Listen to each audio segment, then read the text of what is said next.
delighted to join my friend, the Secretary of Defense, Lloyd Austin, in welcoming you to Washington, and especially grateful for the chance to return the incredibly warm hospitality that you showed me when I visited New Delhi in July. This meeting today marked the fourth U.S.-India 2+2 ministerial dialogue.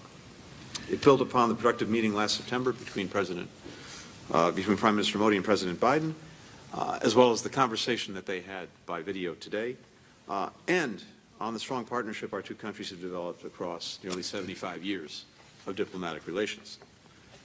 As the world's largest democracy and oldest democracy, we work together every day to deliver opportunity, security, freedom, and dignity to our peoples.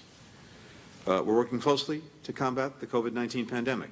Scientists and institutions across our countries are developing and producing safe and effective COVID-19 vaccines together.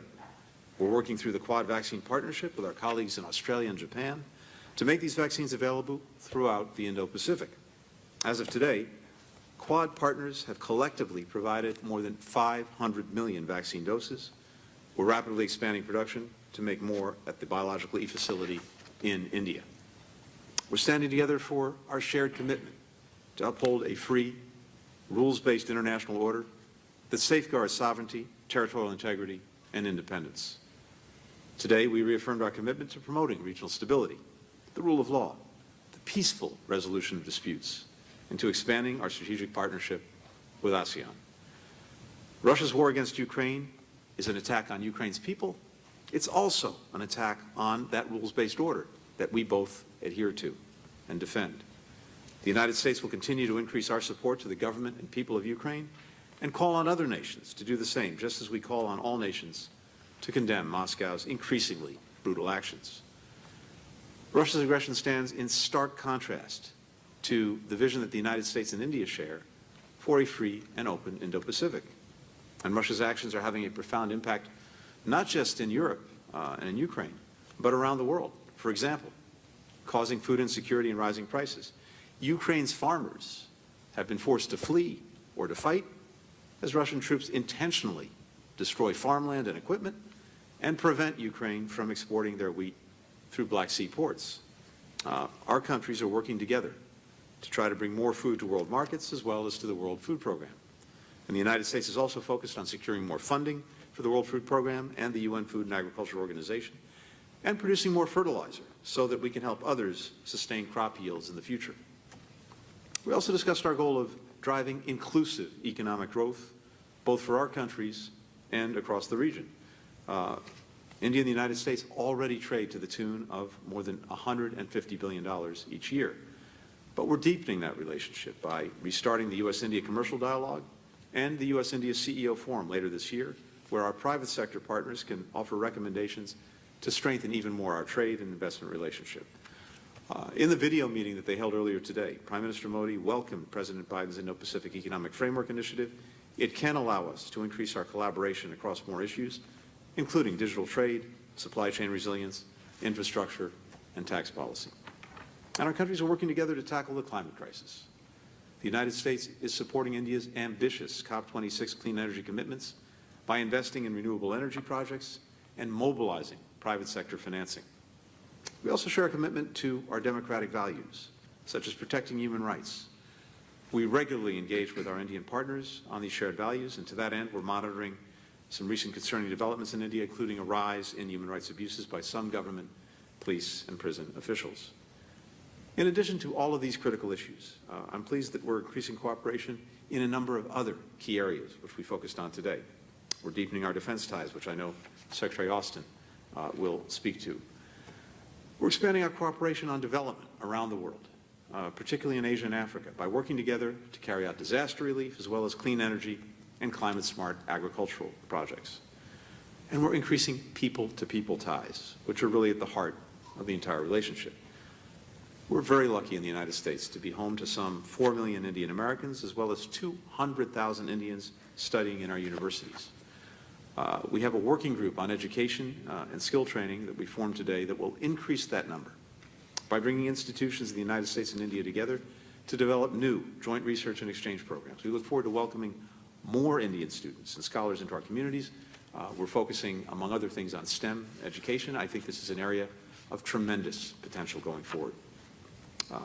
Let me just say in conclusion that very soon after our countries established diplomatic relations, some 75 years ago, Prime Minister Nehru came to visit the United States. President Truman met him on the tarmac of the airport.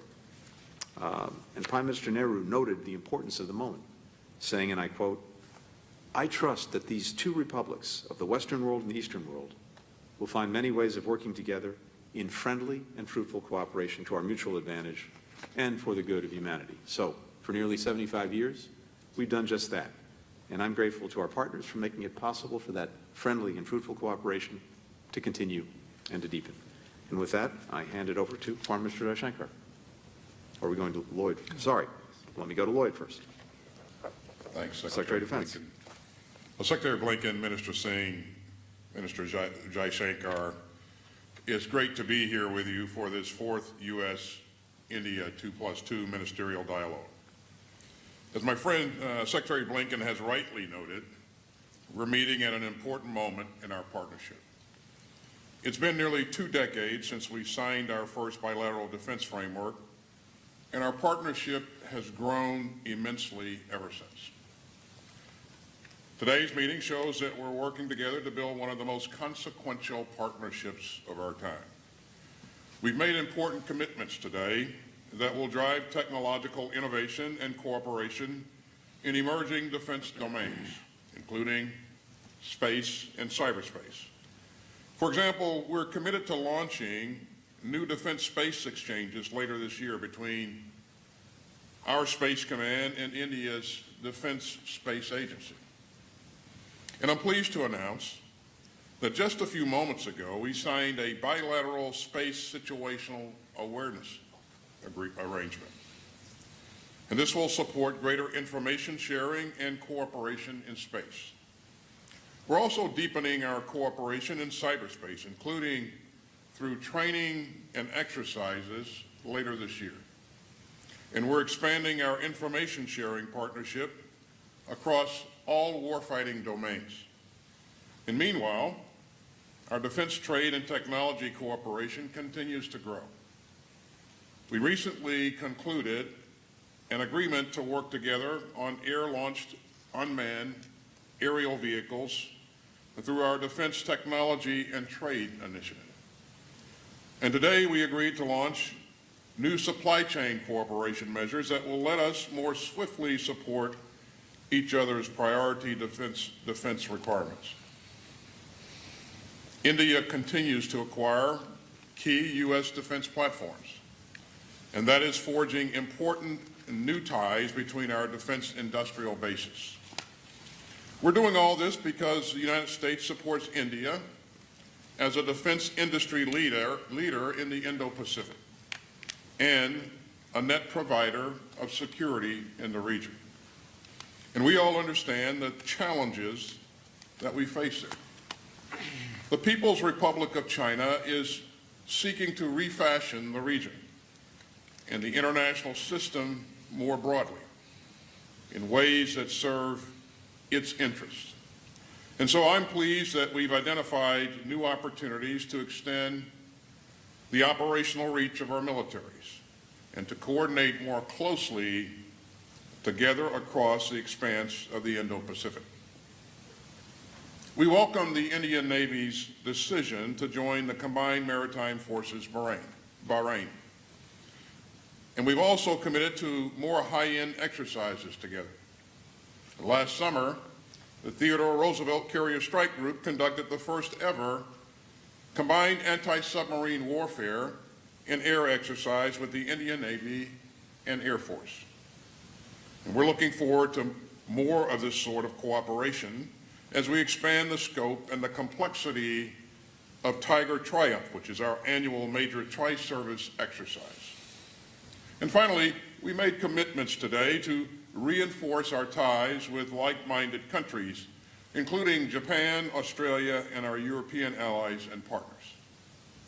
Take, for example, the Quad's newly launched Humanitarian Assistance and Disaster Relief Mechanism, which will bring together our defense and civilian disaster relief agencies to ensure that the Indo-Pacific is better prepared for future crises. Now, as two of the world's largest democracies, the United States and India are linked by more than our common interests. We're bound by our shared values and commitments, including ensuring that the Indo-Pacific stays on a path defined by the rule of law and freedom of the seas and respect for territorial integrity of sovereign states. Today's 2+2 Ministerial reflects our deep commitment to maintaining open channels of communication on a range of challenging issues. As strategic threats converge, especially following Russia's invasion of Ukraine, it is more important than ever that we stand together to defend our shared values and to preserve the international rules-based order. And so I believe that the investments that we've made together today will help to ensure that our shared vision of a secure, open, and prosperous Indo-Pacific region thrives in the decades ahead. Ministers, thank you for your partnership and for your leadership as we work together to build that future. It's great to have you with us, here with us, so thank you very much. And now to Minister Singh. Yeah. Secretary Austin, Secretary Blinken, Dr. Jaishankar ji, members of press, ladies and gentlemen. मैं secretaries और उनके delegation और उनके staff के साथ जो हमारे बेहतरीन इंटरेक्शंस हुए हैं उसके लिए मैं उनको धन्यवाद देता हूं। मैं उन्हें तहे दिल से हमारे बाइलेटरल रिलेशंस को लेकर कमिटमेंट के लिए भी मैं उनकी very appreciative of their comments. In the past, it shows that our relationships have expanded in scale, and we have had very meaningful talks this morning. It will help in the momentum and in also expanding and taking it forward. Both the nations are common and complementary, and we have shared goals which we would like to achieve, and we also have the shared will to achieve it. We have tried to see that we have talked on very many different aspects, and it's a very unique thing that as two big democracies of the world, we've had conversation on all the issues, and our views converge on each, and we hope to have a free, open, and inclusive rule-based order, which is a common vision that is shared by both the nations. Our partnership is based on Indo-Pacific, and we want to create peace and prosperity in the Indo-Pacific region. During the meeting, we also discussed about our neighbors, and we tried to make sure that our assessment is also shared. During this talk, we have talked about counterterrorism and talk about how this has been used against India. During our comprehensive engagement, we have had very comprehensive results, some of which are as follows, which would like to talk. The Department of Space and U.S. Department of Defense have space situational awareness agreement, which has been fulfilled. And in the times to come, Defense Space and Defense Artificial Intelligence Agreement. Third, many other initiatives and agreements which are still in the discussion phase. They've had very good progress. The military scope and also to increase the depth of it, and we've had unanimity on that. Even after the pandemic, we've seen very big expansion between our military to military exercises, and we are happy that the maritime force in Bahrain has been joined as an associated force. This shows that in the Western region, it will make it more stronger.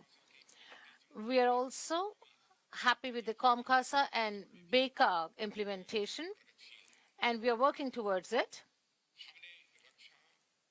In the defense cyber and special forces field also. We would like to increase the forces, LEMOA and SDR. Under these two exercises, we've tried to expand the scope of logistics. Both the countries are trying that with the closer engagement of the forces, we are fully working. Technology initiatives also. We want to take speedy decisions and implementation. And for that, the processing and procurement review will be done. This is what was decided today. I have talked to American companies for Make in India and Aerospace and World program. I've invited them for these programs. We are talking to US companies for co-development and co-production. We're proposing it to them. We have asked the US companies to work in the UP and Tamil Nadu corridor and invest in that area. During the hard time of pandemic, United States had given us a lot of support. And on this occasion, we express our deep appreciation for that. And during this time, I would like to thank Secretary Blinken and Secretary Austin, and would like to thank them for the leadership. Today's leadership meeting and the 2+2 meeting shows that this was an important event to strengthen the relationship between the two nations. And in the areas of mutual interest also, I would like to say that we would support for better work and better contribution. We want that global access should be given and peace and security should be maintained. I would like to once again thank Secretary Blinken and Secretary Austin, and would like to thank them for the support in strengthening US-India relationships. I have talked to both the secretaries I have invited them to India for the next 2+2 ministerial dialogue in India. Thank you.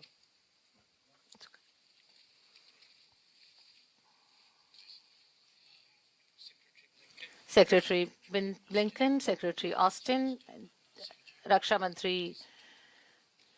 It's a great pleasure to meet all of you at the conclusion of a productive and substantive 2+2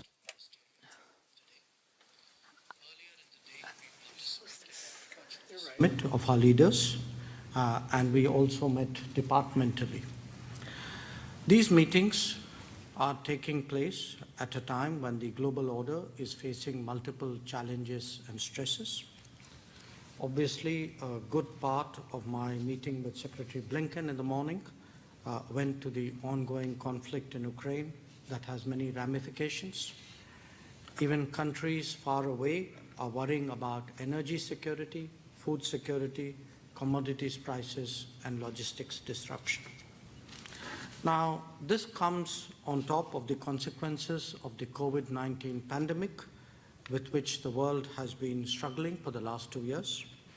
Quite apart from public health concerns and its economic impact, this has raised awareness about the need for reliable and resilient supply chains.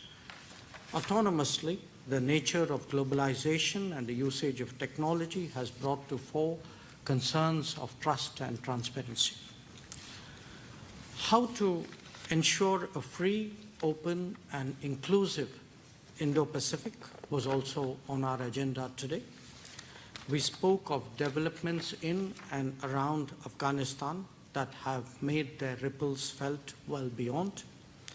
Our conversations also covered recent happenings in the Indian subcontinent. Strategic partnerships like those between India and the United States are built through shared interests, common values, and constant nurturing. It is natural that each of us will bring to the relationship our particular perspectives, experiences, and priorities. But when there is a mutual appreciation of the significance of our ties, there is also a desire to better understand each other's thinking. Our dialogue today, I believe, has helped in that regard. The report card of our bilateral cooperation is an impressive one. Defense Minister has already spoken of the great strides made in the field of defense and security. We also partner closely in counterterrorism and maritime security, making the world a much safer place. The integrated perspective that we brought to bear in this 2+2 format only underlines the gains made in different domains in recent times. The economic side of the story is particularly significant. Both trade and investment are steadily growing. We have had discussions today on both of them, as also on connectivity, infrastructure, digital issues, climate action, and energy. Our shared activities in space, science and technology, and health are also noteworthy. We see our cooperation as having a larger relevance for the Indo-Pacific. The bedrock of our relationship, as you would all agree, is its human element. It could be the students who come to universities, the flow of talent that defines our knowledge partnership, or indeed the technology and business relationships which promote innovation. They're all examples of the human bridge that connects our societies so uniquely.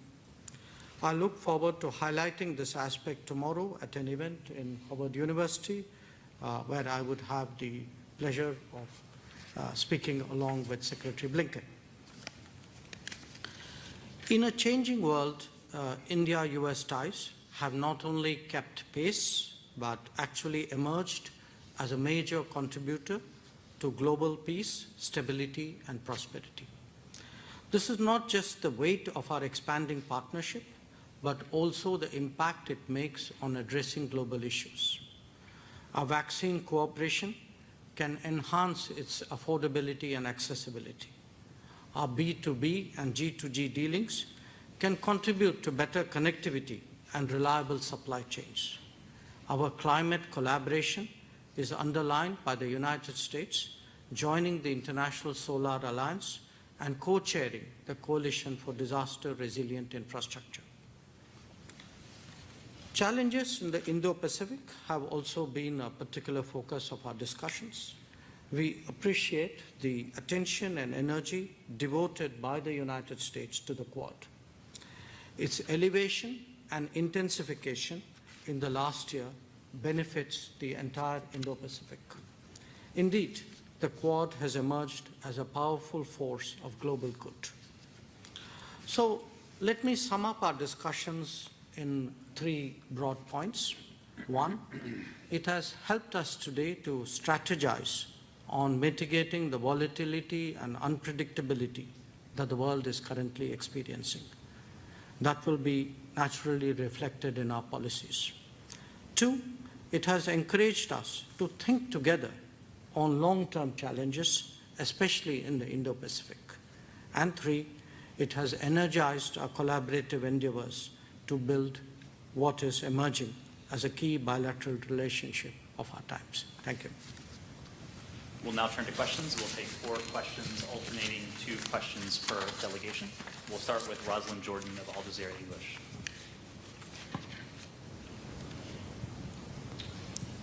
Ministers, Secretaries, thank you. Keeping in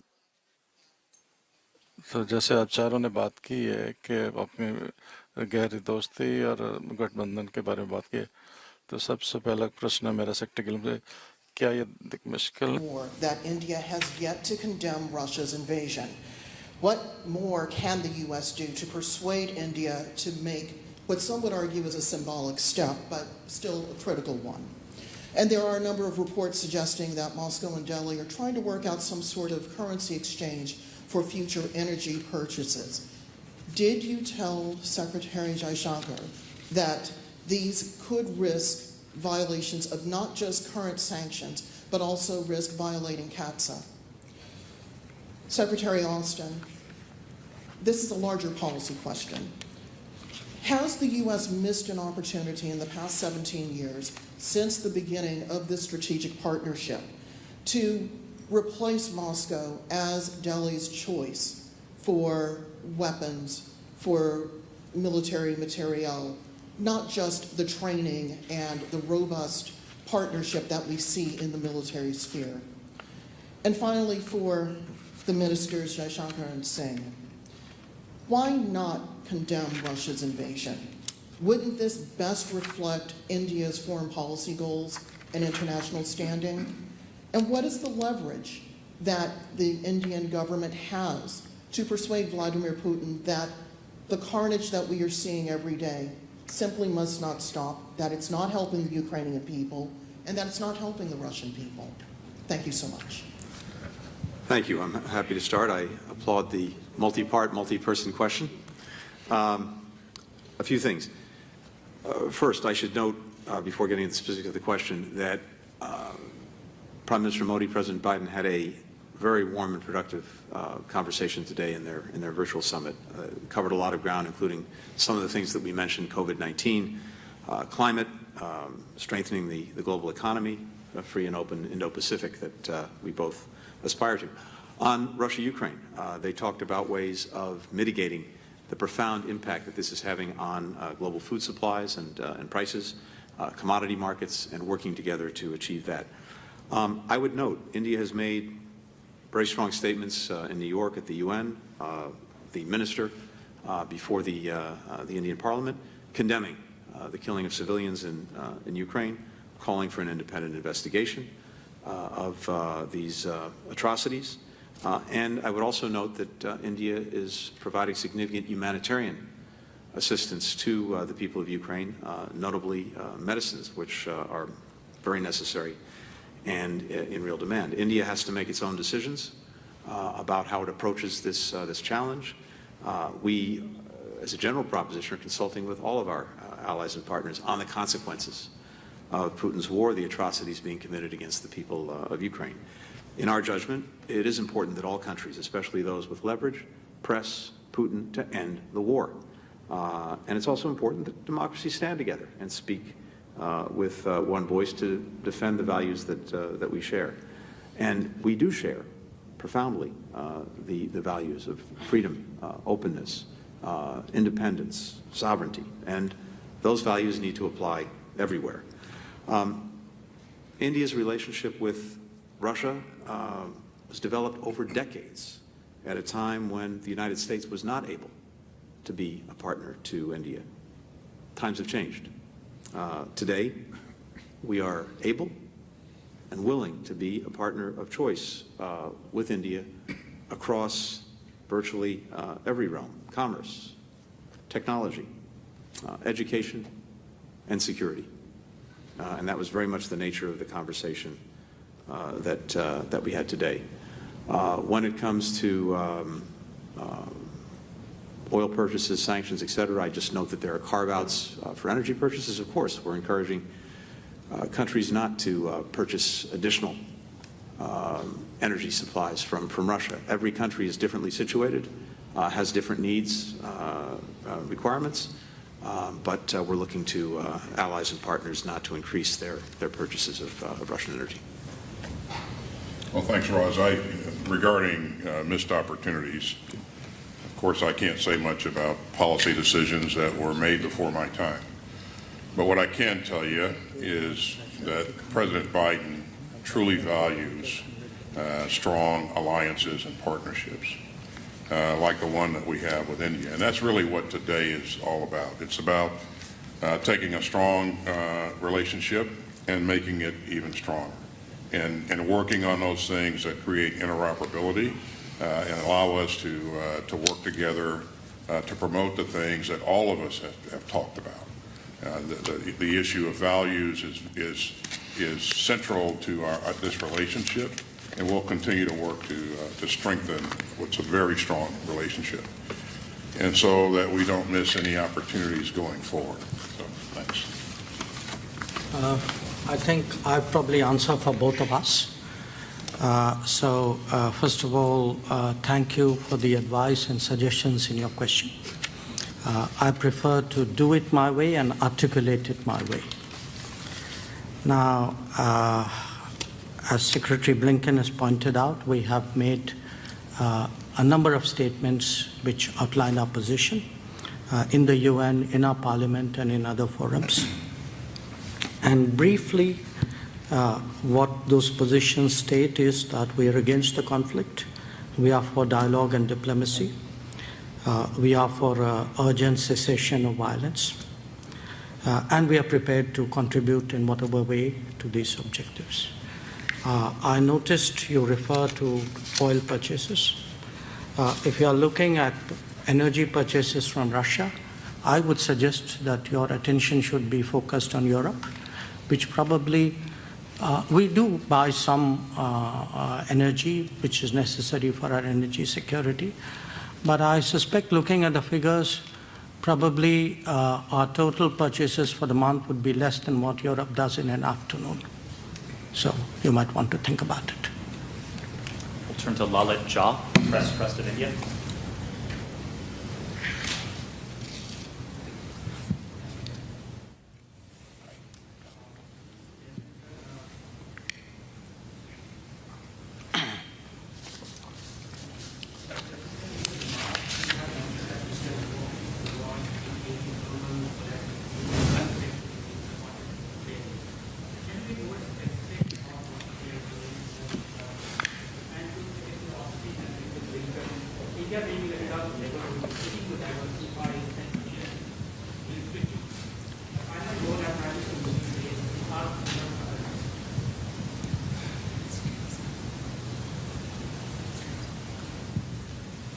Do I need to repeat?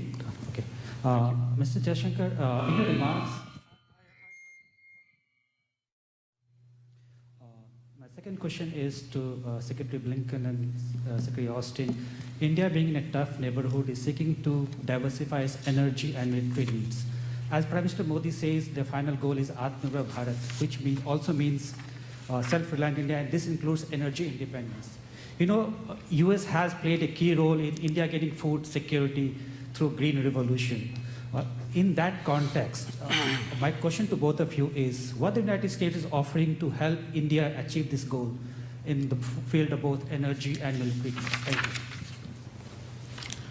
you. So if I could respond to the first question, what are we doing to mitigate volatility and unpredictability that the world is currently experiencing? Well, let me start. There are a number of things which are happening in the world. Let me start with the Ukraine situation. I think part of what we are doing is to press for a cessation of hostilities, which I think everybody would agree would mitigate matters and clearly make the world less unpredictable. We're also addressing the humanitarian situation. In fact, we have the Ukrainians have been in touch with us especially for the supply of medicines. We have already provided humanitarian relief to Ukraine, to some of the neighbors, and even as we speak, a shipment of medicines is being delivered or will be delivered very soon to Kiev. We have discussed the economic consequences as well. I mean, we are looking at it ourselves, but we've discussed it as partners. I think a big concern we have, and not just we, I think the world has, is of energy security, of rising prices, of increasing premiums, of limited supplies. So today you have to understand it is a legitimate concern of countries to ensure their energy security. But an equally big worry, which is emerging, is of food security. There are concerns across geographies of societies who are importing wheat or sugar or other foodstuff out of the conflict region. So we have discussed today, not just us, but I think the subject also came up in the virtual summit between Prime Minister Modi and President Biden, about what could India do to stabilize the global economic situation. And we are quite willing, and in fact we've already started responding to the need for greater food supplies, especially wheat most of all, but to some degree sugar as well. We have, even as we at this moment, a number of countries are discussing with us the possibility of greater food supplies, including the World Food Programme. So that's the Ukraine part of the global situation. But that's not the only problem that we face. I think the COVID has also left us with a lot of uncertainties and a lot of challenges to be addressed. Again, I think part of it is how do you construct more reliable and resilient supply chains? How do you increase trust and transparency? How do we work together on critical and emerging technologies like 5G? And again, we discussed an Indian initiative called Performance-Linked Initiative, which would incentivize manufacturing in India. And I think it's very much in American interest to support it. We also spoke about how we could work together to help with the global health situation. How do we get a shot in every arm? How do we increase the distribution of vaccines? The other issue, again, which has added to global uncertainty is Afghanistan. And how do you stabilize the region? How do you, again, provide humanitarian assistance? We are, as you know, in the middle of providing 50,000 tons of wheat. How do you deal with the terrorism concerns that the world has in the Security Council, in FATF, etc.? And I would say, in a way, in terms of mitigating and stabilizing, the Quad itself is a great stabilizer. So that too is part of the contribution we are making towards a better world, and making that contribution in large measure through a partnership with the United States. You want to start? Yeah, and so the question was, what are we offering to India in support of its defense security, I think was the question. As you heard in our earlier statements, we're working closely with India on a range of priorities to support India's security and its role as a net security provider. It's a leader in the region, and it actually exports security to the region, and we're grateful for that. Some of the things that we talked about, as we stated in our opening statements, information sharing, deeper cooperation in space and cyberspace, liaison exchanges, continuing to work together more frequently and in exercises, but also exercises of increasing complexity. So we're working with India on a number of things, and we think these things will add tremendous value to the region in terms of security. And on the last part of the question on energy, first let me say what we're seeing across the board is that the Russian aggression against Ukraine is having profound impacts not only on the people of Ukraine, the brutalization of the country, but it is having global impacts, including, as we were talking about, on food availability and prices, and also on energy. And we've seen significant increases in price there as well. One of the important steps that President Biden took was to proceed with a coordinated release from strategic petroleum reserves that will continue over the next, for the part of the United States, over the next 6 months to ensure that there is adequate energy on world markets, both to have an impact on availability as well as on price, to deal with the disruptions caused by the Russian aggression. I think if that aggression stops, if the conflict stops, it will have a positive impact, both on energy availability and prices, as well as on food availability and food prices. More broadly, though, India is the third largest consumer of energy in the world. It's a big place, a big market. Electricity demand is projected to double by 2030. We've dramatically increased our own energy trade with India, diversifying its energy sources. Our energy exports to India now total about $11 billion a year. Ultimately, the most effective way to satisfy this growth, the needs of the Indian people, the Indian economy, is, of course, to honor the climate goals, the ambitious climate goals that India has set, including particularly the expansion of renewables. And again, I point you to very important commitments that Prime Minister Modi made at the COP26.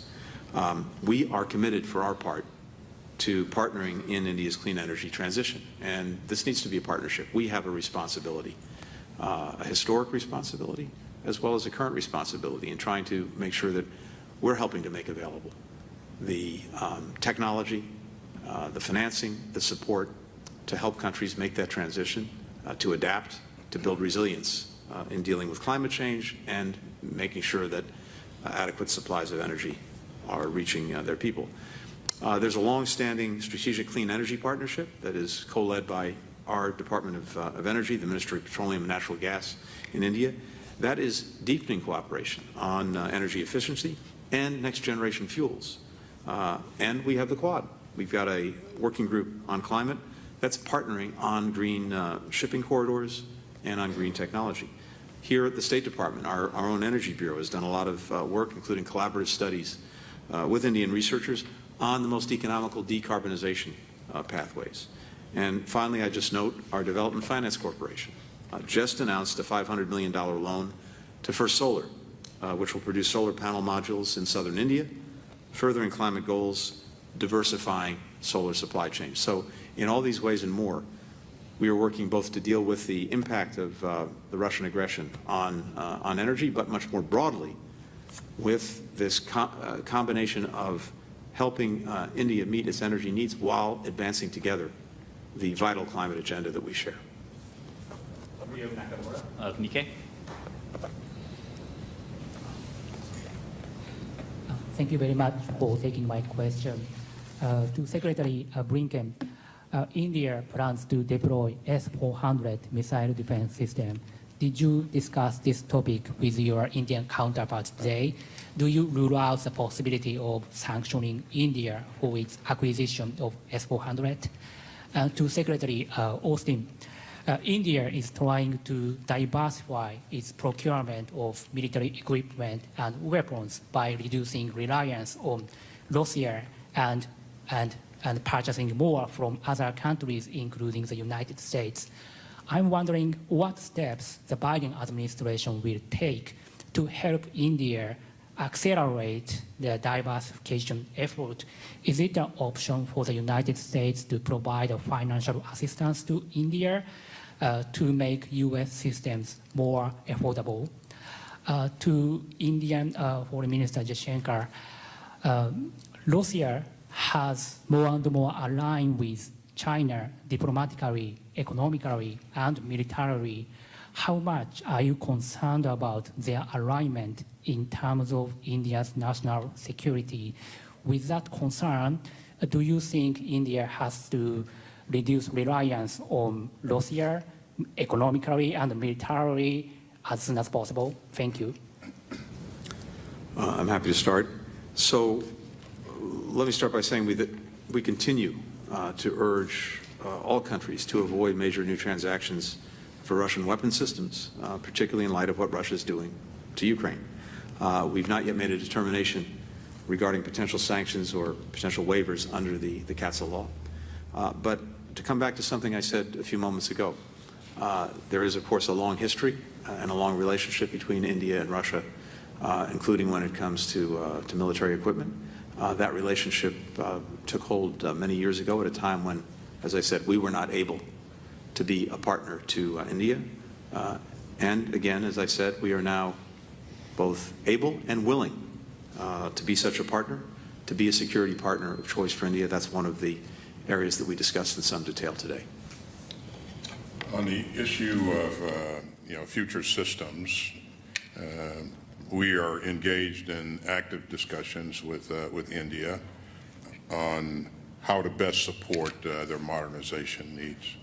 And again, as we look at the future, we want to make sure that we maintain the ability to operate together. And so we look forward to those continued discussions.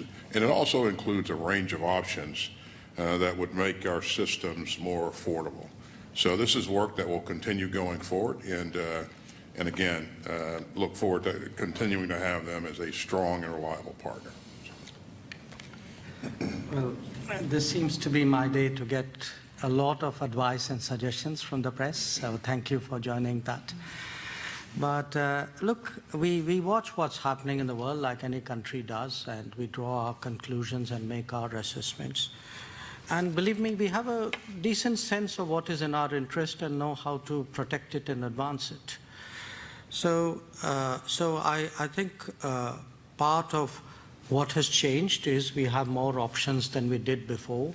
I will look at us today. We are standing here for a 2+2 with a substantial defense collaboration which has happened in the last decade, which we have been discussing how to take forward. And this wasn't an option which was there for 40 years before that.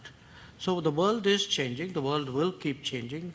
What we have to do in our profession is to watch it and see how your interests are best advanced in that.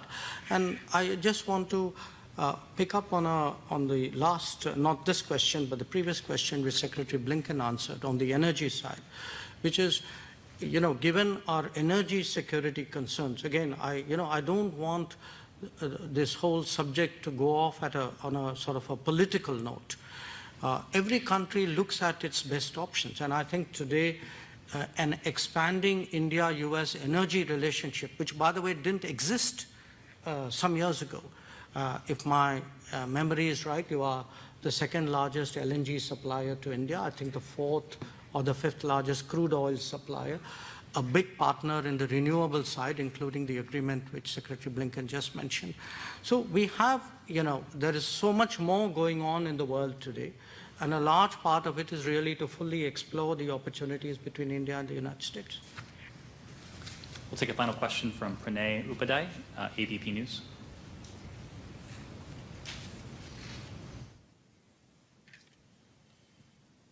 Hello, Ministers. My first question is directed to the Defense Ministers. रक्षा मंत्री जी, सबसे पहले तो आपसे जानना चाहेंगे कि भारत और America के बीच में major defence partnership. My first, after signing the agreement, what is the roadmap and what is the conversation you've had? And from today's age, how can the security can be established by India? And military supply to countries like Pakistan has been used against Indian interest. So when you say that US is ready to forge greater defense cooperation with India, how have you assured India for the greater solidarity and safeguarding the Indian interest? And which are the critical and emerging technologies US is ready to offer India to strengthen the India's defense and security interests? And to Secretary Austin, India's neighborhood right now is going through a deep economic distress, especially in countries like Sri Lanka and other small countries in South Asia. How US is trying to cooperate with India to have a greater stability in the region as far as the economic stability in the post-COVID world? पहले मैं reply करना चाहूँगा कि जो आपने ये कहा है कि I'm going to reply to this, and as you said right now, that relationship between US and India, I would like to say that there is a strategic relationship between the two countries, and they are strategic partners. And I have insisted that India would focus on co-development of productions, and all the investors should come to India. They are welcome. And because in India, they can develop the Make in India, because we want to build and make everything in India. We're proud of the fact that today India has in its inventory a number of platforms that have, we believe, and I think my colleagues would affirm, that have performed very, very reliably. And so today what we talked about was how we're going to increase our sharing of information, how we're going to deepen our cooperation in space and cyberspace. And again, I think, space and cyberspace are two warfighting domains that we want to make sure we continue to develop our own capabilities, but also help our partners to develop capabilities. And I think, those are the types of things that I think will cause us to be dominant in any battle space. So, we really look forward to developing this relationship a lot more, and also continuing to work together with our counterparts here, our colleagues in high-end, complex operations. And that's how really you strengthen that trust and build on capability. And just on the challenges facing the region, this was very much a subject of our conversations today and an ongoing conversation. Let me say a couple of things about that. First, we are trying to deal together with a number of the immediate crises that countries are facing around the world, but including in the Indo-Pacific, including some of India's closest neighbors. When it comes to COVID-19, we've been working through the Quad partnership to effectively deliver hundreds of millions of doses of vaccine. We're now deepening our work to make sure that we're getting shots into arms, that we're supporting healthcare workers, and that we are building strong supply chains, both for the immediate challenge and going forward. Similarly, we talked about this earlier. We're very focused on the impact that the Russian aggression in Ukraine is having on food prices and food availability, and that affects countries in the region as well. India is taking steps and looking at additional steps when it comes to making food stocks more widely available. We're doing the same. We're increasing financing to the World Food Program, the Food and Agricultural Organization. We're looking at what we can do to incentivize the increased production of fertilizers so that even as we get beyond this year's crops, as people are thinking about next year's, yields can be sustained and won't decrease, which would further interrupt supply and raise prices. So in all these areas, we're collaborating together. Similarly on energy, as we just discussed. More broadly, one of the things that we're talking about is an initiative that President Biden will launch in the weeks ahead, the Indo-Pacific Economic Framework. And there, working together with countries in the region, we can have a very positive effect and very positive impact on things like building supply chain resilience in ways that actually benefit the economies of countries in the region. On infrastructure investment, which is so needed and so critical, where India and the United States can work together. On making available green technology as part of that effort. Building out global health security and the necessary infrastructure that goes with that.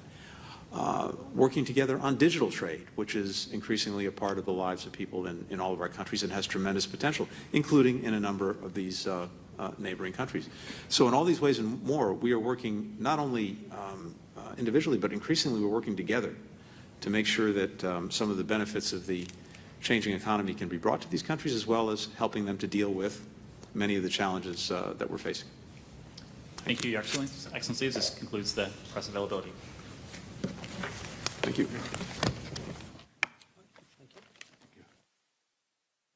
Thank you. Okay.